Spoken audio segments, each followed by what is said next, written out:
This is Cheryl with Cheryl.wTf and Kristy with Collaborative Partners. And you are listening to Life, the Universe, and Everything. And we're just going to talk about whatever comes to our mind. So thanks for joining us. Hi, Kristy. Hi, Cheryl. How are you? Good. How was my official intro? That was perfect. I feel like I'm on a radio station or a podcast. I just winged it. So I think I did okay. Yes, you did. You spoke with confidence and I love it. So what's new with you? Oh, I am trying to navigate feeling under the weather. I feel like an extra on the set of The Walking Dead. Oh, Just no. minus like the green and gray makeup and the tattered clothing. But I'm staying well hydrated and I'm just, taking things as it comes and when you just want to hide under the covers, when you don't feel well. But yet what I'm finding is that showing up for my clients and showing up for myself, even with not feeling well, it's energizing. Yeah. You know what I mean? Yeah. Because you get to the end of the day and you at least feel like you did something. Yes. Yeah. Yes. And that's the beauty of working from home. That it's one of my favorite perks to working from home is when you're not at 100%, you can still give something. Right. If you give 20%, you still showed up, you still did something. A lot of times if I don't feel well, I'll work for an hour or two and then go take a nap. And then maybe I'll get another hour or two in. And I can just go with whatever my body's telling me I'm capable of. Mm-hmm. No, I completely agree. I believe me, I know I don't take it for granted working from home. I know there's a lot of people who love working outside of the home and they would go nuts if they had to be home all the time. Yeah. And I completely respect that. For me, I love not having to get into my car and go somewhere and fight traffic. Yeah. Oh yeah, me too. Yeah. Yeah. Yep. So how's everything been since last time we talked? It's been really busy. I've gotten some responses in from people that I met at the convention last month. I had some demos. I have some more demos scheduled. I've had a few people sign up for the subscription platform, Wicked Title Forum. And I was approached by somebody who wants me to do a class on marketing. So amazing. That is my next big thing. In fact, my announcements are just starting to go out through my email as we speak. And so how long would this class be? Would it be like 30 minutes, an hour? It is a master class. It'll run for 5 months. Holy smokes. Wow. Yeah. So is it covering all of the different facets of marketing? Is that what it's doing? Yeah. So it's going to be 2 live webinars a month, plus homework and kind of online conversation critiques, answering questions, and then supplemental material too. There may be articles. There's definitely at least one mini course to kind of do on your own time on demand. There'll be extra resources. So it'll kind of evolve as we go, and I'll tailor it a bit to what the students kind of tell me they need the most. But the idea behind it is to kind of go from beginning to end of understanding how to do authentic marketing and branding, and making sure that you have a cohesive brand and brand identity. And once you have that, we'll go through, the different types of marketing options. There's the social media, there is still traditional print, which works for some people. There's email marketing and websites and, the whole 9 yards. So we'll go through the different options and help the students figure out which ones are right for them. Because I think a lot of times the message that we end up receiving, through osmosis, I suppose, is you have to do all of the things. Yes. And it's so overwhelming. Sometimes it's overwhelming just to do one of the things. Oh my goodness. Yes. But you know what I keep hearing more and more, and I've been hearing this for a while now, is really think about where does your audience hang out? right? Yes. Because Yep. why spend the time and the money and the energy on putting something out there if your audience doesn't hang out there, Yeah. you know? Yeah, absolutely. You have to know your audience and meet them where they're at, but then you also have to pick the things that you're most comfortable with. If you're not comfortable making phone calls, or you don't think your audience wants to receive phone calls, then phone calls is not your thing. If you're great with video, but your grammar's not so good and typing up an email is going to be full of mistakes, well, then do video and don't do a typed email. It's taking that deeper dive and really identifying what is good for you and what is good for your audience, and then focusing on those instead of trying to do all of the things. Yeah. Yeah. Cause I think like with social media, people think about, I was going to say the big three, but I know TikTok is such a force as well, but you've got Yeah. LinkedIn, you've got Facebook, you've got Instagram. Not all businesses, as you well know, lend themselves to each one. And it's like, where do your people hang out? Yep. Now Yep. for me, my business, what I do lends itself to all three, but like, as cool as people say TikTok is, and I know that you've expressed a lot of enthusiasm for that platform. I don't ever see myself being on TikTok. I will never be on Twitter, but my husband's business is a prime candidate for Twitter. Right. I Yep. find that fascinating. Based upon your business and your customer base, what's the right avenue for you? I find that fascinating. Yeah. Yeah, it really is. And, it's definitely a dive into human psychology and also generational culture. If your target market is, 50, 60 years old, you're probably not going to find a lot of them on TikTok. No. And you're definitely not going to find them on Snapchat. No. If your target market is, Gen Z, well, then you're not going to find a lot of them on Facebook. That's true. And you're probably not going to find them on LinkedIn either, unless your target market is the upper end of Gen Z in a professional environment. Then, maybe some of them are on LinkedIn. It really is something that's worth taking time and effort to really understand and consider when you're putting together your marketing plan. So that's phase 2 of the masterclass is, figuring out what marketing channels are right for you. And then also a bit of a deeper dive on, well, how do you put together marketing material that is good and professional and portrays what you want and is on point for your brand. So we'll do a bit of a dive on that as well. And then we get into, so I've got them in categories. So the first category is mindset, and that was the authenticity and the branding. And the second one is assets. And so putting together all your marketing materials. And then it's skill sets. And so that's, your presentation skills, your 30-second elevator pitch skills, your networking skills. So we're going to be talking about all those different things and making sure that we have all the skills necessary to make use of these marketing materials and go out and network and sell the business. And then the next part is planning. And that is, literally putting together your marketing and sales plan. What are you going to do each day? What are you going to do each week? What are you going to do each month in order to achieve your goals? What's it going to take? And, really get that down to a granular to-do list so that every day you wake up and okay, this is what I'm doing with my day. So that you're able to stay on top of everything. And then, putting it into action. And actually going out there and using the plan that you've put together over the course of the 5 months. It's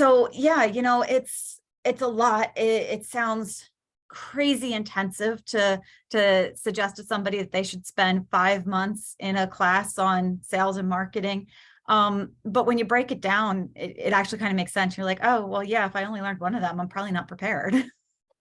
It's not any one component. It's all and it's like a stew that's so rich, and it has all these different flavor profiles all within the same thing. And Yeah.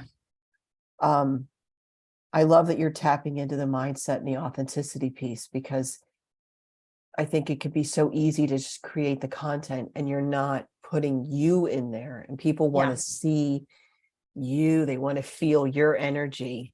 Yeah. Yeah. And,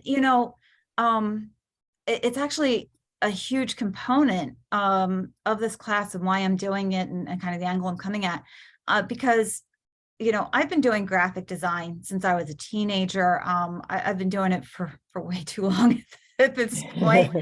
I have good design skills. I've honed them. And, I know how to lay out marketing material. I know how to create branding. I've known how to do these things for a very long time.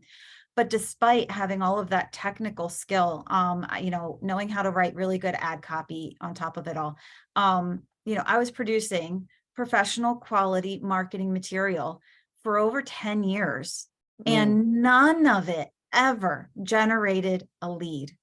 Mm-hmm. And so, that was really key, kind of looking at that, I'm like, what on earth am I doing wrong? Not that I didn't have any business. I did, I had business, but it was all word of mouth through, some select key partnerships that I had made. And so, it was fine. I was making enough money, and, but, it's still puzzling why the marketing material themselves, why I just couldn't put an ad out somewhere and get the phone to ring or an email to come in. And it was when I really dove into authenticity in my marketing that things changed. And, it went from absolutely no leads to launching, some branding that was very personal, and probably the biggest, most bravest thing I've ever done. And, within 3 weeks, I had people going out of their way to tell me that they were enjoying my social media feeds. So not only were they recognizing what I was putting out, but that they liked it, and they took the time out of their day to reach out to me and tell me that. That's amazing. Not even just like commenting as they scrolled through, but sending me personal messages. And then within 3 months to actually have not just one, but several people come up to me and say, I recognize you from your social media. And, to go from 10 years worth of marketing material that did nothing to generate leads, to being recognized from my social media in a public space within 3 months, it's just mind blowing. So that absolutely was the key difference. I wouldn't say that my marketing materials are really any better technically than they had been before. It is definitely about that personal touch and making them authentic that has made a huge difference. So yeah, that's a key piece that we're going to talk about in the class, because I think there's a lot of hurdles to that too. I think we all have those voices rattling around inside our head, things people have said to us over the years that weren't so nice. And, they don't even remember saying them, but we never let them go. Yeah. Yeah. It's, something that I've been seeing so much in, out in the world lately is this general theme of what is mine to carry. Yeah. And, because people say things offhand, they make throwaway comments. And maybe they weren't even intentionally trying to be rude or that doesn't sound right. Because we all know the sad reality is that there are people who feel empowered when they cut somebody down. And but then, we're human. There's also this element of us being human, and maybe we're not, I don't know, having a good day, or we're feeling a certain way. And so we answer a question in an abrupt way. Yeah. And we normally wouldn't do that. And then, we take a step back and go, oh God, I'm sorry. That was not directed at you. I'm so sorry. I can you accept my apology? And then people get it and they go, hey, you don't seem like yourself. What's going on with you? But You're right. And when we start carrying all that stuff around, Yep. it is brutal. It is Yeah. brutal. It's like trying to go through the airport to get to your destination, right? To get to your gate so you can go to your destination. And you are dragging this Samsonite piece of luggage from like 1979 behind you. Yep. Two of the wheels don't work. The hinges are rusty. Yep. It's this like The weird latch mustard. keeps popping open and dumping everything all over the floor. Oh my God. And like, it'll like flop and it'll like knock somebody in the knee. So you've apologized to 26 people by the time you get to your gate. Yeah. And it's insane. And Yeah. then if you look, so like that's the equivalent, like what are you carrying with you? And it all weighs you down. And then if you look at like the modern day luggage and how the wheels automatically spin and the Oh yeah. lightweight materials, but yet it's Yeah. so durable. And I you, got to tell you, little sidebar here. I sprung for the really nice luggage for my trip to California in October. So worth it. The beautiful functional wheels. yeah, So worth every penny. I know. It's, the other day I was taking a lunch break and I'd been searching for something, you go down that rabbit hole and I was searching for something somehow. Oh, I know what it was. The very topic we were talking about with the suitcase and what are you carrying around and you put, drawing the parallels. I'm going to write a blog post on that because why not? Yeah, and absolutely. And so I was researching how modern day suitcases are constructed and what's the benefits and, and the bells and whistles and the whole thing. And I stumbled onto this article about luxury purveyors of luggage. And it's amazing. Like just for single piece of luggage, some of these companies, it's like $1,500 to $2,000 on up. Oh yeah. Yeah. Yeah, I was shocked. I mean, I went shopping for luggage at Kohl's. Yeah. And I think the larger the two suitcases that I bought, full price was probably around $600. Now I managed to get it on sale with Kohl's cash. Like I got it for a steal. I was so excited, but I was prepared to pay, what I considered big bucks. I have $2,000 for luggage. Well, I don't earn that much money. You know what? I'll tell you what, even if I was in that income bracket that I could afford a piece of 2,000, my inner pragmatic self will be like, yeah, no, we could go to Kohl's. They have lovely suitcases there. Yeah, absolutely. But yeah, even at that like $500-$600 range, definitely not the cheapest thing that they offered, but the difference in the wheels, and that's all there is to it. Just the wheels. Oh yeah. Such a big difference. So this class, when are you going to start? Did you mention that? I did not. So registration's going to open December 1st. Ooh. And the class starts the first full week of December. So it's moving really, really fast. But it's 5 months and I want to make sure, most of my students are going to be real estate agents and title agents. And so now is the perfect time of year for them to do this because the spring market starts getting busy in March and it just picks up speed from there. And I want them ready for that spring market for whatever it's going to be, however good or bad it might be compared to other years. It's still going to be busier than it is now just because of the time of year it is. And I want them ready to take advantage of it. I love that because as I was listening to you talk, I'm thinking about, what you do, WTF and your lane, but yet this class could really, the tenets of it could apply to almost any industry, but it sounds like what you're doing, you're really gearing it towards people in the real estate industry. Is that actually accurate? Just the timing? Oh, just the timing of it. Okay, yeah, it really would not be inappropriate for anybody in any industry. Anyone who's running their own business who does not have a whole marketing team behind them, it would really benefit, because it's the rest of the content really is not going to be hyper focused, because it doesn't need to be. all the principles still apply.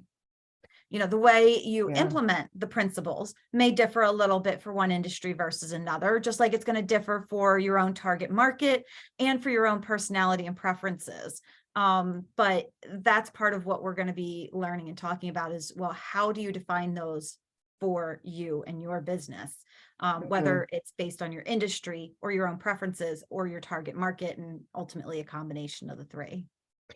I love that because you're so great at giving examples, and I could see you, say targeting something for, like saying to your people in the real estate industry. Now for you folks, here are the examples of how you can apply what I'm teaching you to your industry. And for you, you're in finance. Here's how we can translate that for you. And so you're getting all of their gears, their individual industry gears turning in their heads. Yeah. I love you. You were born to teach, I have to tell you. Well, I did actually set out to go to college to be a teacher. I remember, I think I remember us talking about that. We both had that in common. Yeah. Yeah. But, fortunately, I had a rare moment of insightfulness for, an 18-year-old, and realized that, I just would not do well in a public school setting. I have way too many issues with authority. Even now, I mean, it's better now than it was, but even now. So I am glad that I was insightful enough to understand that, and I found other ways to teach. Yeah. So there you go. There's my marketing. I love it. That is so sweet. I just love that. Oh my gosh. So yeah, tentacles for a marketing class. Oh man, that's amazing. That is amazing. Oh, I'm so excited for you and what this is going to mean for you and your business and for what comes next. And what else came up for me as I was listening to you talk about the class is that you're teaching people how to be proactive, how to plan ahead, and so that you don't feel behind and you're not beating yourself up for, oh my God, I haven't sent a newsletter out in 4 months, or I haven't been posting on social media and I keep coming up with all these ideas, but then I don't execute them and put them out on social media. And because you and I talked about that before, that when you sit down to write a blog post, there is a big difference in terms of your thinking and your energy when you are writing a blog post and you have to meet a deadline and you feel pressure, versus if you have, I don't know, 2 or 3 in the can already ready to go, and you write from a place of lightness, ease, and flow. Absolutely. And that it's like, if you can't think of a word and you pull out, you open up thesaurus.com, you don't feel like there is something breathing down your neck, and you're more relaxed, and it's just such a great place to be in. Oh yeah, it really is. And, it's definitely a prime way to reduce your stress. Yes. Is to, be prepared in advance for things. And it's, another interesting thing that I've been kind of dealing with, especially sort of moving into this realm of offering live classes. And our friend Sarah had posted about the other day and really resonated with me, was, to do the things that you're passionate about. Yeah. And that's something really for the last several months. I've been on a bit of a journey in sort of redefining my business and the services that I offer. And I realized that for a very long time, if somebody would ask me to do something, the question I would ask myself is, can I do it? Not even do I know how, because I am all for volunteering to do things I've never done before and figuring it out. I really actually love that. But can I do it, or do I think I can do it? And not, do I want to? And, the list of things that I can do is infinitely long. It is for all of us. There's lots of things we do, especially if you break it down into really small things. But the things that you really want to do, the things that you're passionate about, that's a much, much shorter list. Yeah. And when you're passionate about it, it shows. Yeah. I'm passionate about creating marketing material, and you can tell in the time and effort I put into doing it. But I also know that I don't do it for hire for other people. Because I'm not passionate about the process of discussing somebody else's creative ideas and then attempting to make them real. Because that's just not a fun conversation for me. But to kind of pick and choose and do the things that you are passionate about, I think is really important. And I've definitely been on a journey the last few months of taking that list of, okay, well, these are all the things I can do. What are the things that I want to do? What are the things that I enjoy? And kind of weeding that list down and down until I have something that's actually a reasonable amount to focus on. And the conclusion that I've come to is I really do love to create content, educational content, entertaining content, hopefully a little bit of both, both visual and written. And so, creating on-demand courses and, now taking the step into running a live course is very much in line with that, creating content and teaching, which I also love to do. And something that I'm certainly enjoying a lot more than kind of that on-demand customer support that has come out of a lot of my consulting. Coaching tends to be a little bit more structured. Coaching tends to be, you've got the scheduled time, you meet with your coach, you discuss things with them, which is great. And I do love doing that. And that's actually part of my masterclass as well. As there's a coaching component that people can opt for. Oh, that's great. But consulting it tends to be a lot more hands-on. I tend to run projects for clients. And while I can really enjoy those projects sometimes, there's a lot of that on demand. Somebody needs help with something now, and I've got to stop whatever it is I'm doing and go put out a fire, which I don't find fun. It doesn't agree with my ADHD. Well, it's also very jarring too. I mean, my husband for, many, many years, he worked for companies where, he has an engineering background. And so he was an applications engineer, he was a software engineer, he's done all these different types of engineering, but it was not unusual for him to get a call from a customer saying, hey, our production line has gone down. And so like middle of January, he's hopping on a plane to Kansas and walking into a hornet's nest to try to get this line up and running. And in the back of his mind, he's thinking, oh my God, they're like, like they haven't run the line, and there's so much pressure on you. And and probably that fear of, well, what if I can't solve the problem? Well, there's that. And, or like, what if they need a particular part and that part has to be overnighted, so that line is still down until that part comes in and can be installed? Yeah. Because you hear all the time about, oh, they have to run the lines 24/7 in order to meet their financial goals and the whole thing. And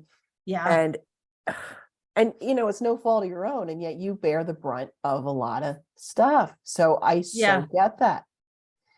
And I commend you.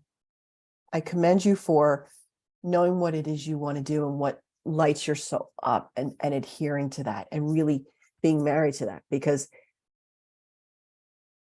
I'm sure there were people who would watch us talking and they would say, well, but in business, you have to do things you don't want to do in order to pay the bills. I get that, yes. which I know Absolutely. You get too.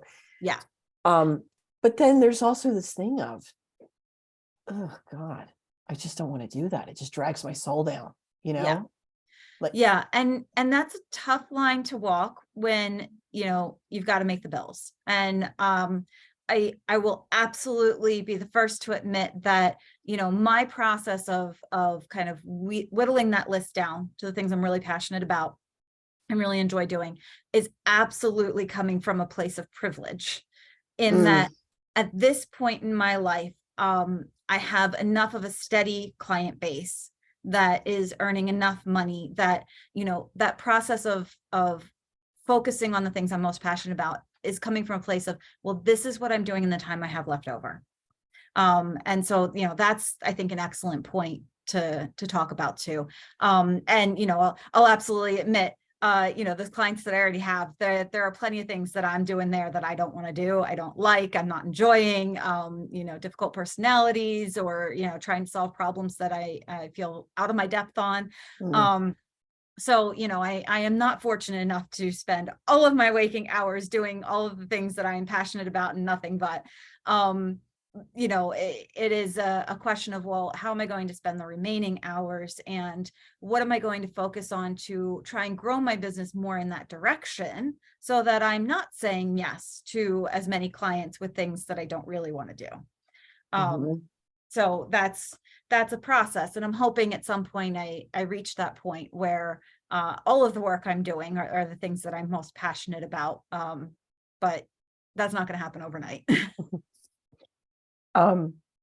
I wondered, with your class and the content, whether it's for, newsletters, blogs, social media, whatever, are you going to teach your students how to track it? So in other words, let's say on November 1st, I'll take a realtor, for example. Let's say that they put out an article about, hey, here's how oh God, not waterproofing. Like when you check all your seals and all that, and your Weatherproofing. Thank you. Sorry. Yeah. Vanna, can I buy an E? I mean, it's so severe today. Here's how weatherproofing your doors and windows can save you money, right? So it's showing up and giving value, and it's timely for the season. Yep. But life happens. By the 18th, or even by the next day, it's going to be like out of sight, out of mind. So then it's about tracking what you've posted, where and when. So is that something you'll talk to them about and help guide that process? That's going to be part of putting together that plan. Part of it is a content plan. Part of it is, how you handle your leads and what steps you're going to go through to develop a lead.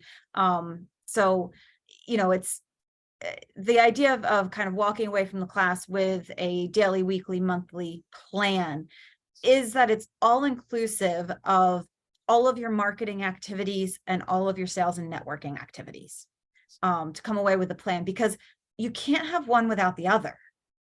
You can't, well, I mean, you can, but it's a lot better if you don't. Are there some companies where they've got huge marketing budgets and they run tons of ads and they get a lot of money off those ads? Absolutely. I mean, you see that all day, every day on every platform you're on with all these ads running. But that's usually the most successful for large, well-established corporations, to just run ads and be generating large amounts of revenue off those ads. Same thing, you could be doing your sales efforts. But what salesman doesn't have a business card, or brochure or flyer, whether that's digital or physical, doesn't really matter. But you need those marketing material to back up those sales and networking efforts, because it's always good to be able to deliver something visual and in writing to back up anything that you've talked about. And so you need both. And so it's kind of identifying, well, how do you make them work in synergy, with the least amount of effort possible. And so part of that will be kind of having that content plan. Now I think planning ahead versus tracking what's already happened is a little bit different. And there's lots of tools out there that will help you track clicks and things like that. But I think having the plan to move forward is more important than tracking what you've already done. And that's a piece that you kind of add in at a later date is my opinion on it. Because it's interesting, because I did I interrupt you, by the way? I'm sorry. No, go ahead. Okay. Because I had this idea for a post for yesterday, and then I thought, gosh, this feels familiar. And so I went back and looked at recent content, and I had touched on it, but in a different way. So it was like reinforcing what I talked about, but in a different way, to give people like another viewpoint of it. Sure. Yep. And so And, for all of us, I think that we have so many different facets to our business and so many different, umbrellas that we can, talk about and, mine from as far as content. And it can be so easy to forget, oh God, oh, it was just 2 weeks ago I posted about that, Right. because I've been using an Excel spreadsheet for myself. Mhm. But I feel like that is something that I've been working on in my own business, is how do I further refine that? Sure. You Yeah. know? Yeah. So, I think two things kind of come to mind, to counter what you're saying. One is, I think if you've got a good quality plan moving into the future of what your content's going to be, you're less likely to accidentally duplicate something you already did because you're following your plan and you thought it through in advance. Not to say that you still couldn't off the cuff decide, oh yeah, I'm just going to throw this extra thing in there, and maybe duplicate. But my second point is that I think duplication is okay. Mm, You know, because not everybody's going to see what you put out. If you watch the metrics, if you watch like your, if you go into like the insights in Instagram, it'll tell you your reach on any given post, as well as your engagement. And, the reach is how many people saw it, whether they paid attention to it or not. It's just how many, it showed up in their newsfeed and they scrolled by it. Whereas engagement would be, number of clicks, number of comments, number of likes. And so, if you've got 500 followers, your reach might only be 120. So there's still a very large number of your followers who never, ever saw that post. mm, And so putting out another post that's similar, well, maybe some of that 120 are going to see it again, because they're probably the people who see your stuff all the time because they interact with you a lot. And in which case, maybe they're going to enjoy it anyway because they enjoy your content, and maybe that new perspective will resonate better with them than the first one did. And you're going to reach some other segment of that 500 people. mm. So, I think some duplication is okay. Obviously, you don't want to post the exact same meme every single day for 2 months. People are going to get really tired of it. But, I think some duplication is okay. In fact, that's part of my content strategy is, the things that are a more generic advertisement for my business. I'll set out, I'll kind of get a bunch of memes for that, and set out a content calendar that's maybe 3 months worth of content that's, posting once or twice a week, these different things. And then I'll repeat that content again, Mm-hmm. because so many people aren't going to see it the first time around. Not to mention, if they haven't seen it in 3 months, they've probably forgotten it anyway. Mm-hmm. So, you don't necessarily have to have, 365 days worth of unique content in order to keep a social media feed active and engaging. There can be some element of repetition in there. That's okay. And that idea of repetition's been big for me recently. And I've been kind of watching some of the people that I follow on social media and how they do it. And I've noticed some repetition in what they do. And I've also noticed that I don't mind it. Yeah, I see what you're saying, because especially like if say that they have a new class coming out, or a podcast or something like that. I think what I was afraid of was, say, like for me, what I do Wisdom Wednesdays, right? And if I forget and I have, I don't know, I put a Zig Ziglar quote out, and then I forget, and then people comment on it and it's like, oh, I love Zig, and oh, it's so great. And then I put the same quote out 3 weeks later, and they're going to think, oh my God, are you not paying attention? Like, that's what I always fear. Like somebody would think that I dropped And the you know what? I ball. really don't think they are, because if they love Okay. the quote, they're probably going to be happy to see it again. You're right. You're And, right. if your commentary about the quote is saying something different, because it has evoked something different in you, again, I don't think people are going to mind that either. And there's going to be a whole segment of people who have forgotten that they already saw it, You're right. or that they You're never right. saw it when it came through. So yeah, I don't think it's as big a deal as maybe you make it out to be in your head. You're probably right. And you just had a conversation with perfectionist Kristy. So thank you No problem. for indulging her. That's okay. I run circles with myself all the time. In fact, even just, putting together the outline of topics for this course, and the efforts that I've put in the last couple of months to, build my Wicked Title Forum platform, and now trying to put together, I launched the thing without a marketing plan. I know, right? Like, I need to take my own class. In fact, that's what I've said to my husband on a few occasions, as I've been trying to figure out this course outline and what I want to cover. And I've taken a deep dive on a couple of topics in it. And he's like, do you really need to go into that much detail on that thing? I'm like, well, I need this for me right now, so I'm going to write it. Whether or not I teach it, I'll worry about later, but I have to write it for me so I can teach me. That's such a great point, because how often do we write a piece of content, right? And then it's like it's so jam-packed, and then we edit it down.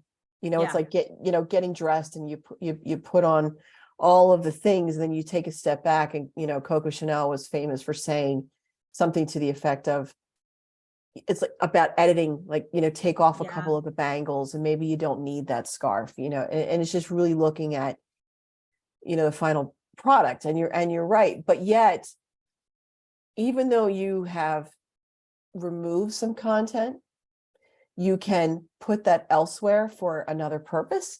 Oh yeah. And even if you just delete something, I'm a firm believer that the act of going through it, of thinking it and feeling it, putting it out, going through that, it's such a beautiful process, because you're elevating yourself, and you're growing and learning. Yeah. And it really is, it's really interesting process. When I set about to go learn something for myself, my brain kind of works in one direction. But then when I attempt to take, and I go overboard, when I got to learn all the things to understand it in depth, and perfectionist here too, absolutely. And I'll overwhelm myself, because I'm trying to do too much. There's never a minimum viable product in my head. I have to remind myself, like, do you really need to go all out? Maybe just a little bit less is okay. But when I go about even learning something so that I can teach something, my process is so different, because I automatically edit, because I realize I'm going to overwhelm the student. And I'm so much kinder to all of my imaginary students than I am to myself. Isn't that the truth? Isn't that, we are so harsh with ourselves? Yeah. It is so brutal. Yeah. So I almost think that maybe that's how I should go about learning anything ever, is to at least pretend that I'm learning it so I can teach it. Maybe it'll work better for me. I love that idea, because I just started working with a couple of new clients, and these are industries that I'm not familiar with, and so there's asking a lot of those new questions, like a lot of questions, and it's not just helping me to understand what they do in their own industry, but it's also them having an outsider come in and asking those questions, and then it further solidifies, this is who I am, this is what I do. Yeah. And it's really fascinating. Yeah, I love, because the perfectionist in me, it's like what I see, and I hold myself accountable. I fully acknowledge this within myself, but it's just like this very painful process that I put myself through, and it's instantly you think, oh, I don't understand this, therefore I must be stupid, or I must be a failure. Like, it's like all this residual stuff left over from, I don't know, childhood or whatever. And I know so many of us go through that. Oh yeah. And yet we don't stop to take stock of the fact that, hey, this is a completely different industry than I've ever been a part of before.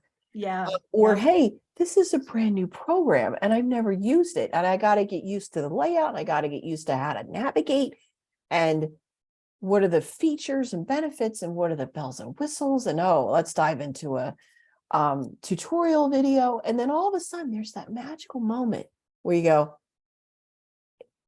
my surroundings are looking familiar. Yeah. And your soul goes, okay, we have more puzzle pieces in place than what we're giving ourselves credit for. Yeah. Yeah. So yeah, I think for me, what I'm seeing is when I break things down to the granular level and saying, oh, so does that mean that? And then they go, yeah. And I'm like, oh, okay. Puzzle piece. Yep. Yeah. Cause then you get to see those connections and how things aren't so different. Exactly. Yeah.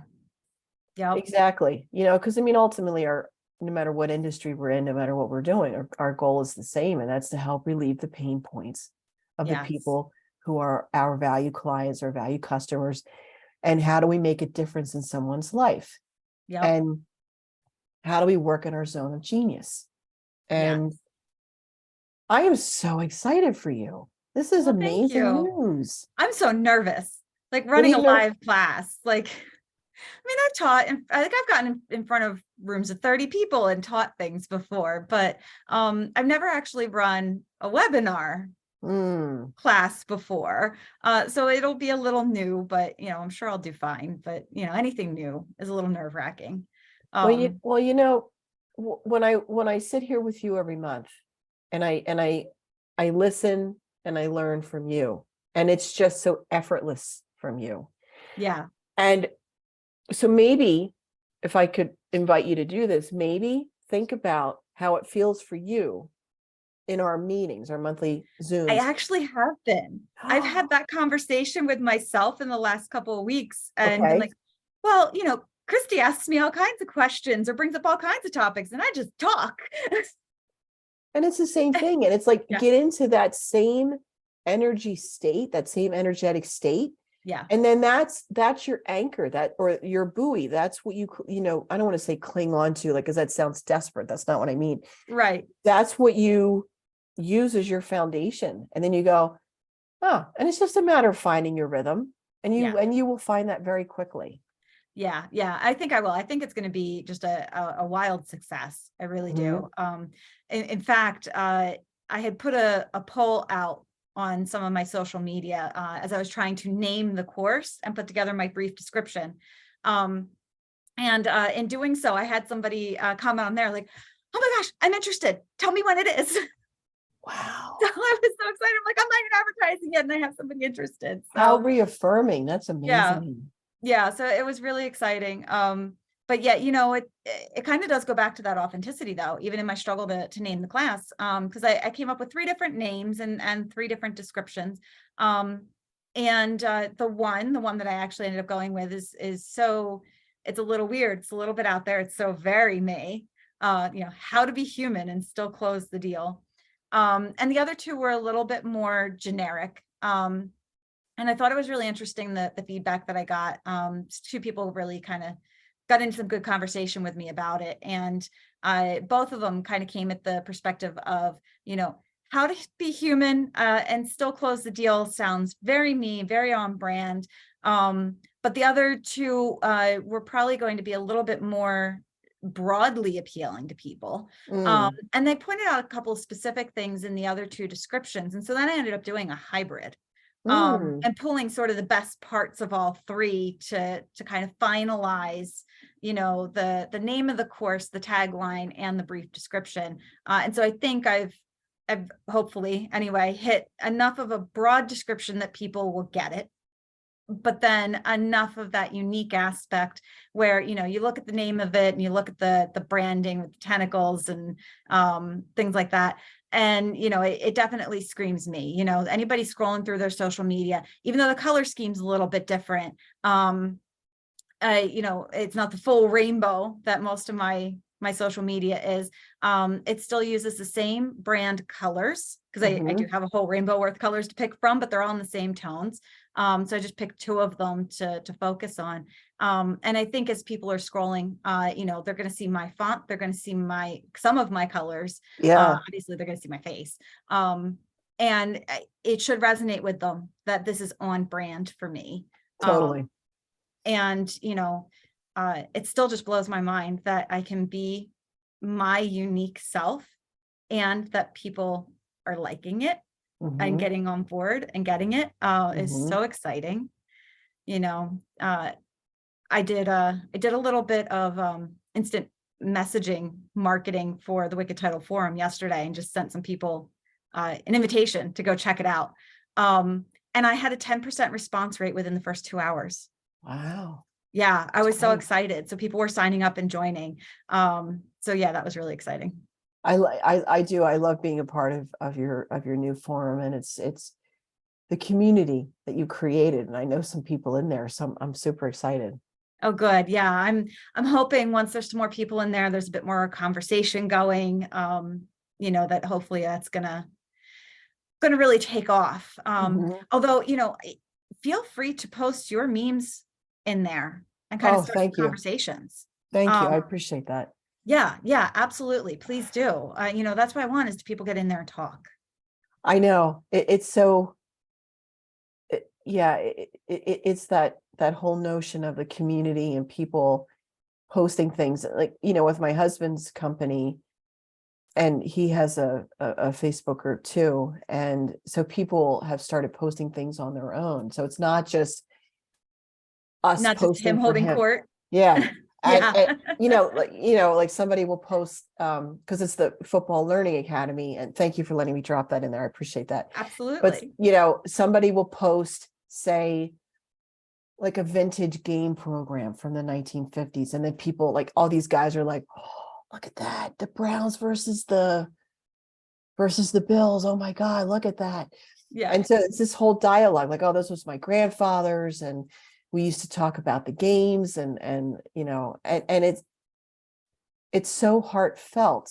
Yeah. And then you as the creator of that can stand back and observe that and watch the interaction, and then join in as well. So it's meaningful in a lot of different ways. Yeah.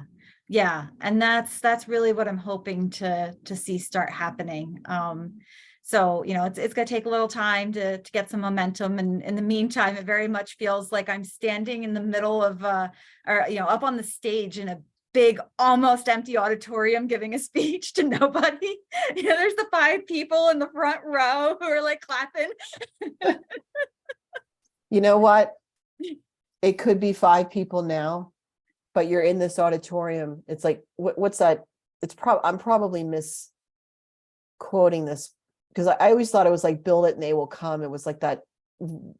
Oh yeah, from the Field of Dreams. But they will come. Yeah. I don't know if I got that right or not, but I firmly believe that it's about setting that vision, looking ahead at it.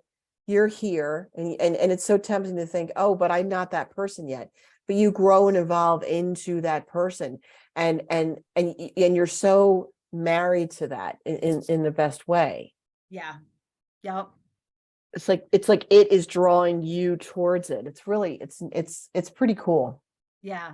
It's exciting. Let me change the topic on you for a moment. Another exciting thing in my life, my son has opened his own business. Really? That's amazing. Yes. What's he doing? He's an electrician, so he's opened his own electrical service company. Oh, that's great. And I am so proud of him. He's 24. What's the name of his company? It's Resistance Electrical. And what areas does he serve? He is doing Bucks and Montgomery County in Pennsylvania. Because I'm thinking, for anybody watching this, that in those areas. Okay. Yeah. And will you put a link to his company website in the comments? We don't have his website up yet, but yeah, okay. I'll put his information in there. And bless his heart, he let me go wild with his marketing. I had so much fun, and he is so excited about it. Because, Resistance Electrical, and I sent him a couple of samples, and I started playing with stuff. And he let me go with a cyberpunk theme. Oh. And let me see, I'll share my screen real quick and I'll show you. I had so much fun with it. So I made him a bunch of business cards that I'm getting printed on Moo, which is one of my favorite business card printing companies, because they let you print different images on one side of the card. So he has like 19 different images, because of course, I couldn't just do 3. No, that would be silly. But there we go. Can you see my screen? Oh, wow. So I love Canva. Oh my God, I'm such a huge fan. But yeah, these are some of the designs that I did for him. Now these are obviously meme ones, not business card sized, but yeah, he just let me go wild with the styling, and I think they came out so neat. That one's so dirty. I didn't put that one on a business card. But yeah, Oh, that's all the funny. different punny like sayings. And You know how in the upper left and then on the right side, kind of in the middle, it's almost like this red that's kind of peeking through, and there's such warmth there. I love that. Yeah, thank you. I had so much fun with it. I can tell. Yeah, and he was so thrilled when he was done. And that's why, I don't do design work for other people usually, because they won't just let me go wild with it. That it scares them, which I get. Like, I respect that. That's why I just say no, I'm not going to do it. But he's seen enough of my marketing material, and he didn't have strong opinions of his own. So yeah, he let me go wild. But yeah, the resistance is futile. I had such a fun time. And so I convinced him to go visit a BNI chapter. Did you? That's great. Yeah, so he went this week to visit, and he's put in his application. And he believed me about how good I thought it would be for his business, but it's always a little different when you actually do it for yourself. This saying's like the most favorite response that he gets from people. Oh my God. That's funny. But yeah, he got to actually experience it. And then it became really real. And he had so many people in the group coming up to him being like, oh, we have so much work to give an electrician, please join. So yeah, and of course, I got to give a thank you. I knew a couple of the people in the particular chapter we went to visit, and so I did like an email introduction ahead of time and let them know that he was coming, and mother worry, and they took such good care of him and gave him such a warm welcome. And I mean, they would have anyway, because that's just what BNI is all about. But I was just so glad that he had such a good experience, because I had such high hopes. And so, yeah, he's very excited, and I think it's going to be really good for his business. And he'll just learn so much more than, just getting referrals. Because I certainly did. I was shocked at how much I learned from being in BNI. That was so unexpected. That's one of the things I love so much about networking. It's everything that you learn, and even, just sitting there and listening to others, and you absorb that, and like, hey, I tried this, and I'm doing this, and this is the result I'm getting, and I'm reading this personal or professional development book, and I'm using this program, and it's really remarkable what you learn. Yeah. And I commend him. I mean, 24 years old, that's a very tender age.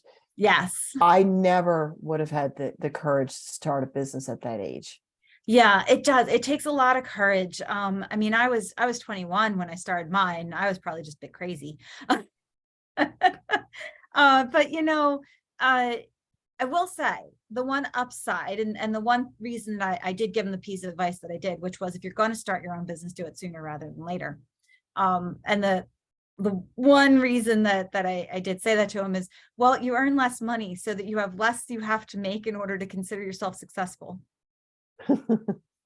It does. It lowers the bar. It lowers the bar an awful lot when, you're still scraping by on next to nothing worth of income in your early 20s, than when you're really well established in a career and you're trying to figure out how to replace that really well established income. Definitely much lower bar to entry. Now, that being said, I think a lot of people in the early 20s probably don't have the maturity and experience to run their own business.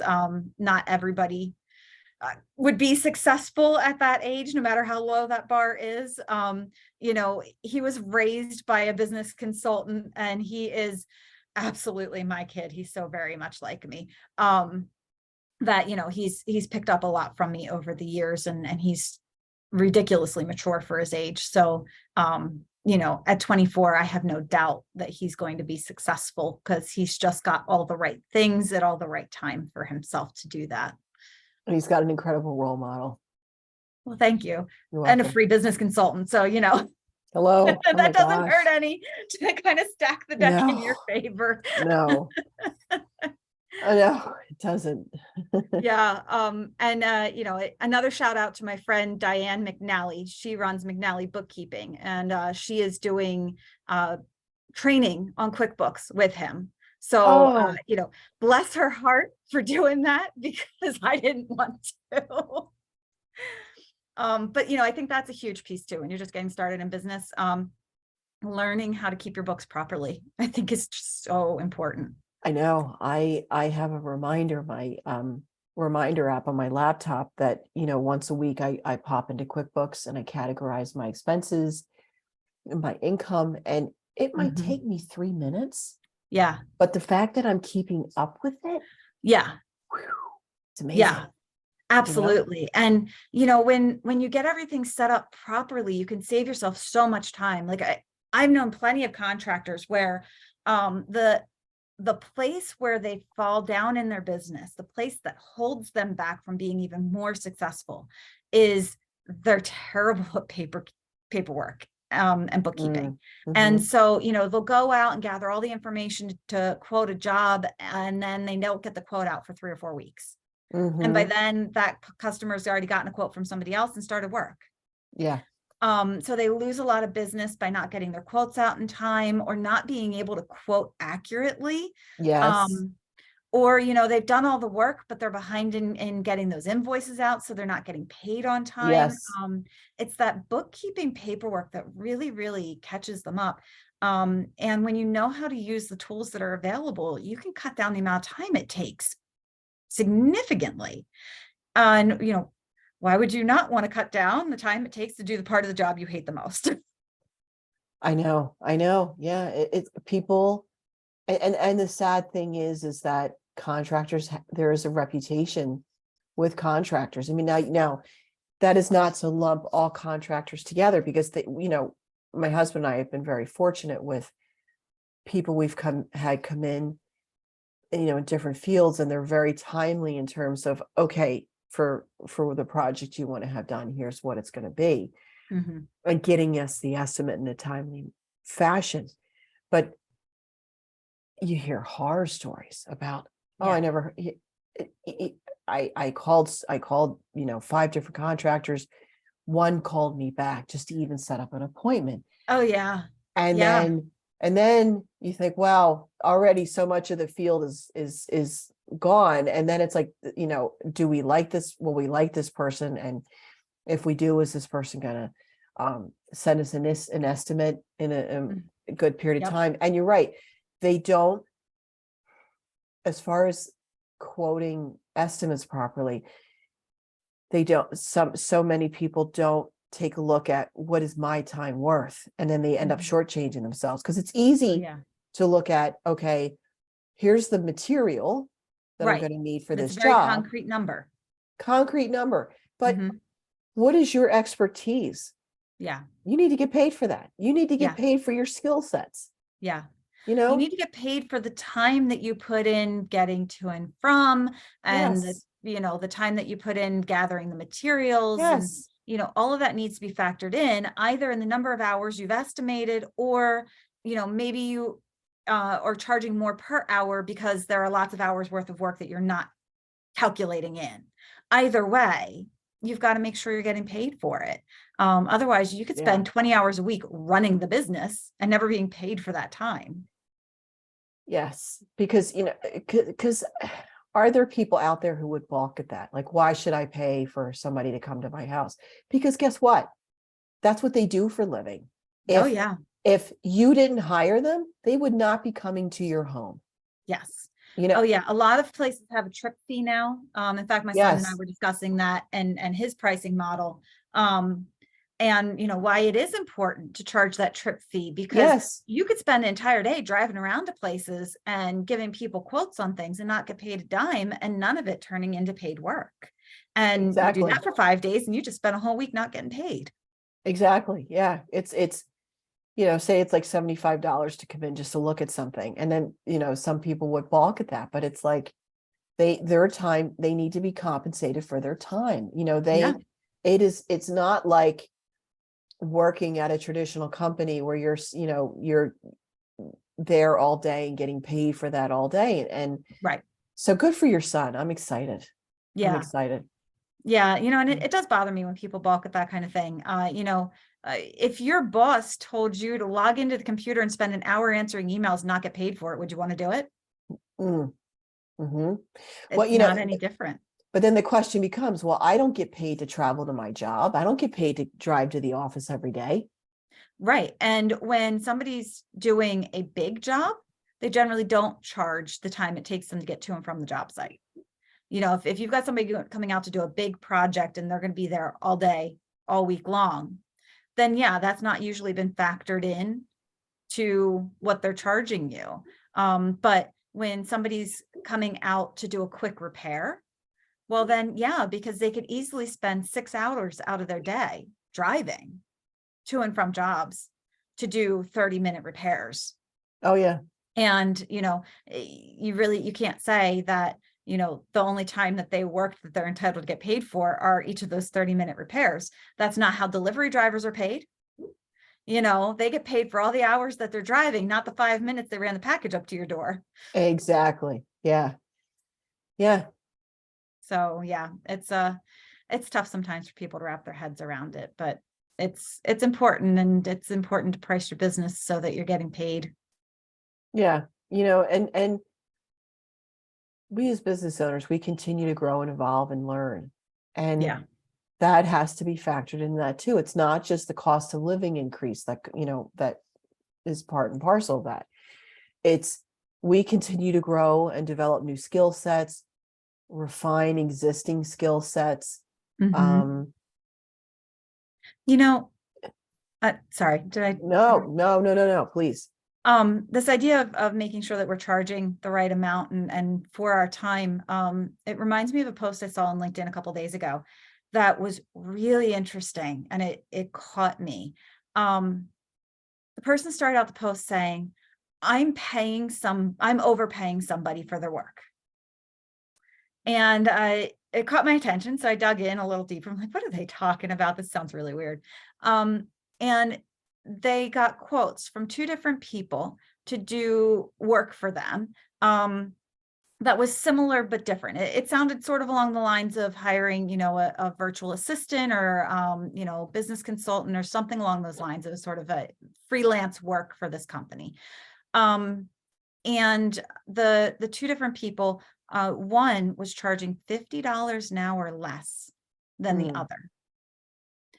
And the business owner, just phenomenal. She looked at both these people saying, the type of work that you're going to do for me is similar. You deserve similar pay.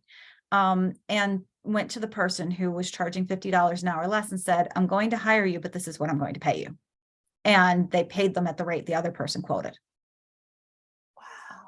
And part of the reason that this is so powerful is the only reason that the one person was lower in price is because they were a person of color. And they had priced themselves to get the work, and they weren't getting the work at a higher price. And good for this woman as the business owner to take a step back and say to themselves and have that internal conversation of their work is not any less valuable.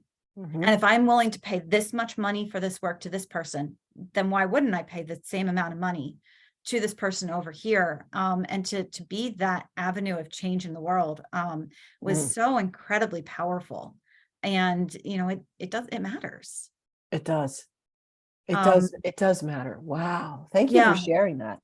Yeah, it was an interesting perspective. It's not something that you really see talked about in the world of freelance.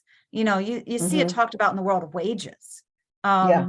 but of course it would be the same sort of problem in the world of freelance. And so, yeah, I really felt like their post was very powerful. And good for them for being so honest, rather than just seeing that they could save a buck, but to see the root cause of why they'd be saving a buck, and that was not ethical. Wow. So, for business owners out there and thinking about how they price themselves, that's maybe another consideration. Are you undervaluing your services due to discriminatory factors, whether it's because you're a woman or because you're a person of color or, whatever nationality? That's a really tough one, which could probably open a whole can of worms in talking about offshoring, but maybe we shouldn't go there today. Wow. And I wonder, for this freelancer, how transformative this whole experience has to be for that individual. Yeah, I would think so. Yeah. So I'm really hoping that they find that they're able to get what they're worth Exactly. moving forward in their business. And hopefully that's been eye-opening for them as well. Maybe they didn't realize they were undervaluing themselves, or maybe they just felt that they couldn't get more. But I hope that's an instrument of change for them. I love that phrase, instrument of change. Yeah, because we do things in life consciously, unconsciously, where we hold ourselves back, we diminish ourselves, awful things that we say to ourselves. Oh yeah. Yep. And how harsh we are with ourselves. And it's, like, would you utter those words to another person? And oh yeah. Like, why is it okay to say that to yourself? And yes. When I work with my clients, and I'll say, and I see them like gloss over something, like, oh, yeah, so this happened, and then they immediately want to gloss over it. And I'm like, wait, pause. I'm pushing the pause button. And I'm like, hi, can we talk about that win that you just tried to sidestep? And they're like, yeah, it was no big deal. I'm like, hello, it was a big deal. It was a really big deal. Yes. And then, and then I see, like, the shoulders going in, and the head starts to, I'm like, nope, sit up straight. Straight. On that win. Yeah. So often people gloss over those wins. I actually had a really interesting experience about 2 weeks ago. I had a really big win. I had to have a really difficult conversation with a client, and it could have gone really badly, and it didn't. It went really, really well. And I think the outcome of that difficult conversation is going to be really positive for this That's client. amazing. Very excited for them. But it was definitely a bit of bravery on my part to go and have that conversation. And I celebrated my win, but then something else really interesting happened. A couple of the people who work for that client, mid-level, lower level employees, came up to me and congratulated me on the win and told me they were proud of me. It was so special because it's not the kind of thing that I hear a whole lot. Being a consultant, there's nobody necessarily to give you the praise that maybe you'd get in a healthy employment situation. So it was so special. 2 different people went out of their way to tell me that they were proud of me and congratulations on the win, that it went so well. And there was that bit of self-talk of, people in my life who should have been proud of me over the years and were not. It has always, left a really deep mark. And so I took a moment for myself to sort of not only celebrate the win, but celebrate and try to internalize those compliments to offset some of those negative voices from my past. And I think that's important for people to do too, to, try and balance. They say, what is it? It takes 1 positive comment to offset every 10 negative, or something like that. And so, if you take that moment with that positive experience, the positive comment, the compliment, whatever it is, and you take the moment to own it, then maybe, one compliment can offset 8, instead of 10. So, maybe you can shift the scales just a little bit by Yeah. being intentional. And I think too, Cheryl, if you go back and you reflect back on that conversation that you had, and sometimes it's like we have to get a running start within ourselves to have that conversation and work up the bravery and the courage to do it. Yeah. But it's a bit like, I feel like it's a bit like standing with your feet shoulder width apart and hands on your hips, and your back is perfectly aligned, and you feel it in your core. Mm-hmm. Energetically, that's how it feels for me. And then when you have that conversation and there's that tipping point where you ease into it and you feel the new you emerging, you feel Mm-hmm. yourself up leveling into that new version of yourself. Yeah. And that new version of yourself says, I am not going to put up with that donkey Yep. doo-doo again, Yeah. or maybe for, maybe there's an instance where it happens again, but now you're going to be like, I see it, I identify it, I'm putting a stop to it right now. So you don't take that long journey, it's a partial journey. Oh yeah, absolutely. And yeah, that kind of self-work really can give you the power to walk away or handle a negative situation better and differently than maybe your past self would.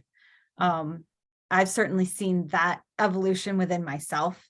And it certainly is possible. I've come from places of abusive situations, and to look back at who I was coming out of that place, and how afraid I was of just everything, Yeah. to be in a much healthier place. In fact, it was kind of funny. I had a moment just a few days ago. My husband hollered for the kids, and I didn't know he was going to do it, so it startled me. And apparently, I froze. And he was watching me at the time, so he noticed kind of all the emotions that pass over my face all the time. And he was really concerned about it, because he brought it up a couple times over the next 24 hours to make sure that I was okay, because what he watched happen on my face was I froze and then I panicked. I didn't even realize I went through all that because it happened so fast. And, what happened next, which, I had to explain to him because he was afraid didn't happen, was, I rationalized the situation to myself and realized, okay, everything's safe. There was no anger in his voice. He wasn't mad. He was just getting the kids' attention, and they're upstairs with headphones and all that. So it was a totally benign situation that for a split second reminded me of situations that were not benign. But for me to have come so far in that healing that I could process all of that in, fractions of a second, and not deal with the emotional backlash that would have come from that situation in the past, was really refreshing to not have to deal with, and kind of neat to realize that I had processed through all that so quickly. And years ago, that I would have been jittery for the rest of the day, from that kind of a Wow. situation. So, I celebrate your progress. well, thank you. Are you Cheers. losing your voice on I me? am. I'm so sorry. I think I It's might. okay. Would you be okay if could we wrap a little? Absolutely. I'm so You have sorry. to honor your body and what it's telling you. And right now it's telling you you're done and you need a break. I relish these sessions with you every single month. I really They're do. so much fun, aren't they? They are fun. Yeah. Yes. Yeah, It's, I do too. I love it. I always hate to stop, but I I've know. got another meeting coming up anyway, and you need Okay. to go and rest. So take care of yourself. All right. Keep Email me going. the link for your husband's site, and all the businesses that we mentioned today. I'll drop those in the description when I post the video up. Oh, here, I'll do it. I'll do it right now. I'll do it right now. Great. It's been so neat to see how his company has continue to evolve and grow and So here we exciting go. to watch. I know, right? Yeah. And you know, he's been in the corporate world all these years, Yeah. but he has that entrepreneurial spirit. And so I'm seeing that emerge, Nice. just really just come out of him. And it's really amazing. And he's got this incredibly brilliant and talented team of instructors, and they're all experts in their individual fields in pro football and you know, social media, how that's exploded. Yeah. And he's repurposing content, interviews that he conducted like a decade or more ago with these players and coaches. He just put out on his on the website and also on his YouTube channel. I'm sure you've heard of Don Shula. He was the coach of the Miami Dolphins. Mm-hmm. So he put out 2 preview videos for the interview. And so he's repurposing all of this content. So it's this gold Neat. mine for him, Yeah. you know? Oh yeah. I Um, know that feeling. I've got so much content that I've built over the years, and you know, I'm yes. pulling on that to do everything I'm doing. And yeah, it's a neat experience. Yeah. Yeah. Well, thank you for doing that. I appreciate that. Yeah, absolutely. Well, I hope you feel better soon, Thank you. and Thank you. we'll talk again in a All month. right. Great seeing you. I'll see you next month. See ya. Okay. Bye. Bye.